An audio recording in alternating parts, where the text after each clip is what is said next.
अपनी संविधान सम्मत न्याय व्यवस्था को पवित्र सर्वश्रेष्ठ मानकर उसके निर्णय हमको पालन करने चाहिए।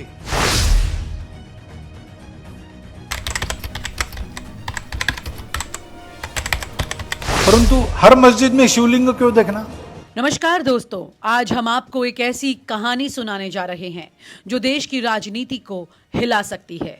क्या प्रधानमंत्री नरेंद्र मोदी और राष्ट्रीय स्वयंसेवक संघ यानी कि आरएसएस, जो भारतीय जनता पार्टी की वैचारिक आधार है, अब वो साथ नहीं है? क्या मोदी और संघ के बीच बढ़ती दूरियां भाजपा के भविष्य को बदल देंगी? अंदरूनी सूत्रों और विश्वसनीय खबरों के आधार पर आज हम आपको बता देंगे इस विवाद के पीछे की असली कहानी क्या है। दोस्तों, बात करते हैं मोदी और आरएसएस के रिश्ते की शुरुआत की। नरेंद्र मोदी ने आरएसएस के साथ अपने सफर की शुरुआत 1970 के दशक में की।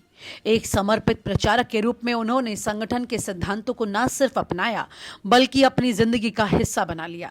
2001 में जब उन्हें गुजरात का मुख्यमंत्री बनाया गया तो ये आरएसएस के आशीर्वाद के बिना संभव नहीं था।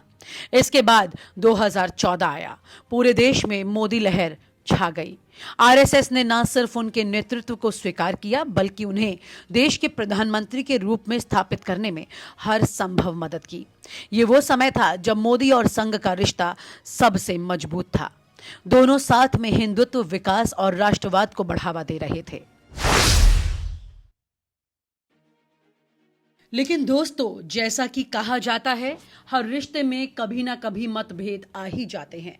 2016 में नोटबंदी का ऐलान हुआ।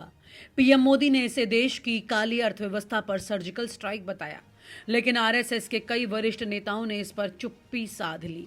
अंदर खाने से खबर आई कि संघ के कई आर्थिक विशेषज्ञ इस फैसले से सहमत नहीं थे। फिर आया 2020 जब 3 कृषि कानून लाए गए। ये कानून मोदी सरकार का एक बड़ा कदम था, लेकिन देश भर में किसानों ने इसका जमकर विरोध किया। आरएसएस के तहत आने वाले किसान संगठन भी इन कानूनों से नाराज दिखे। अंततः मोदी सरकार को इन्हें वापस लेना पड़ा। यहीं से तस्वीर साफ होने लगी कि संघ और मोदी के बीच मतभेद अब बढ़ते जा रहे हैं। ये दूरियां अब खाई में बदल चुकी हैं। तस्वीर बाहर से दिखे ना, लेकिन अंदर दरारें बढ़ चुकी हैं। दोस्तों, आरएसएस का हमेशा से मानना रहा है कि संगठन व्यक्ति से बड़ा होता है, लेकिन पीएम मोदी का नेतृत्व एकदम अलग था। उनका व्यक्तित्व केंद्र में रहता है। उनकी छवि एक करिश्माई नेता की है जो कि हर मुद्दे का समाधान खुद ही करने की कोशिश करती है, और ये करिश्माई नेता आरएसएस के पैटर्न पर फिट नहीं हुआ। आरएसएस के कुछ वरिष्ठ नेता ये मानते हैं कि मोदी की व्यक्तिवाद की राजनीति संघ की उस विचारधारा से मेल नहीं खाती। 2014 से अगले 5 साल का जो पहला कार्यकाल था मोदी के प्रधानमंत्री बनने का, उसमें मोदी ने संघ की सुनी, लेकिन ये कार्यकाल खत्म होते होते और दूसरा कार्यकाल में अच्छी जीत पाते ही मोदी के तेवर बदल गए। आरएसएस के साथ रिश्तों में खटास पैदा होनी शुरू हो गई और दूसरा कार्यकाल में मोदी ने आरएसएस की नहीं सुनी, बल्कि आरएसएस के अंदर बैठे कई नेताओं को बीजेपी के रंग में बल्कि अपने व्यक्तिगत रंग में बदलने की बड़ी कोशिश की। आरएसएस के कई बड़े नेता बस चक्कर काटते रह गए, उनकी बात नहीं सुनी गई। और मोदी का यहाँ पर आत्मविश्वास इतना बढ़ चुका था कि जेपी नड्डा ने मोदी के पाले में आते हुए आरएसएस को सीधा सीधा खरी खोटी सुना दी। जेपी नड्डा को तो आप जानते ही हैं। बीजेपी के राष्ट्रीय अध्यक्ष के पद पर उन्होंने जिस तरह से काम किया, वो तस्वीरें अक्सर वायरल होती रही, जो कि हाथ में बुके लिए मोदी के इंतजार में दरवाजे पर खड़ी दिखाई देती रही। सूत्रों के मुताबिक आरएसएस अब भाजपा को याद दिला रहा है कि पार्टी सिर्फ नरेंद्र मोदी के करिश्मे पर नहीं चलेगी। पार्टी का आधार विचारधारा और संगठन है, ना कि किसी एक व्यक्ति का चेहरा। लेकिन असली विवाद तब शुरू होता है जब आरएसएस ने कई मुद्दों पर खुलकर अपनी नाराजगी सामने रख दी। सुनिए इन मुद्दों को एक के बाद एक। पहला, चीन के साथ तनाव। आरएसएस ने मोदी सरकार से सवाल किया कि गलवान घाटी जैसी घटनाओं के बाद भी चीन के खिलाफ कठोर कदम क्यों नहीं उठाए जा रहे। दूसरा, राम मंदिर के मुद्दे पर देरी। ये वो मुद्दा है जो भाजपा और संघ की पहचान का हिस्सा है। तीसरा, संघ की सलाह की अनदेखी। कई बार ऐसा हुआ कि मोदी सरकार ने बड़े फैसले लेने से पहले संघ से विचार विमर्श नहीं किया। ये बात संघ के वरिष्ठ नेतृत्व को बुरी लगने लगी। अब सवाल उठता है कि आगे क्या होगा। सूत्रों का कहना है कि आरएसएस ने साफ कर दिया है कि अब भाजपा के हर बड़े फैसले में संघ की सहमति जरूरी है।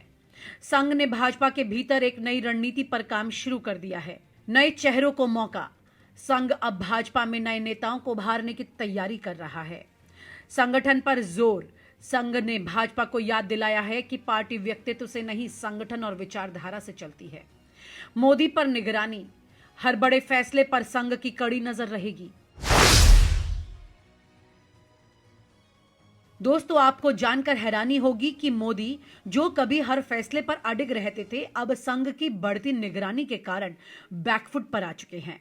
हालांकि सार्वजनिक रूप से कोई भी इसे मानने को तैयार नहीं होगा, लेकिन अंदर खाने से खबरें जोर शोर से आ रही हैं कि मोदी अब अपने फैसले लेने से पहले संघ के रुख को समझने की कोशिश कर रहे हैं। ये बात उनकी राजनीति और उनके काम करने के तरीके को खूब प्रभावित कर रही है। तो दोस्तों, ये कहानी बताती है कि भारतीय राजनीति में रिश्ते कितने जटिल होते हैं।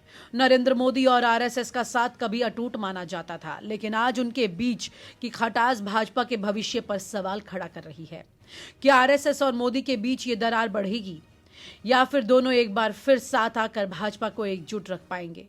आपकी क्या राय है? कमेंट करके हमें जरूर बताइएगा। अपनी संविधान सम्मत न्याय व्यवस्था को पवित्र, सर्वश्रेष्ठ मानकर उसके निर्णय हमको पालन करने चाहिए।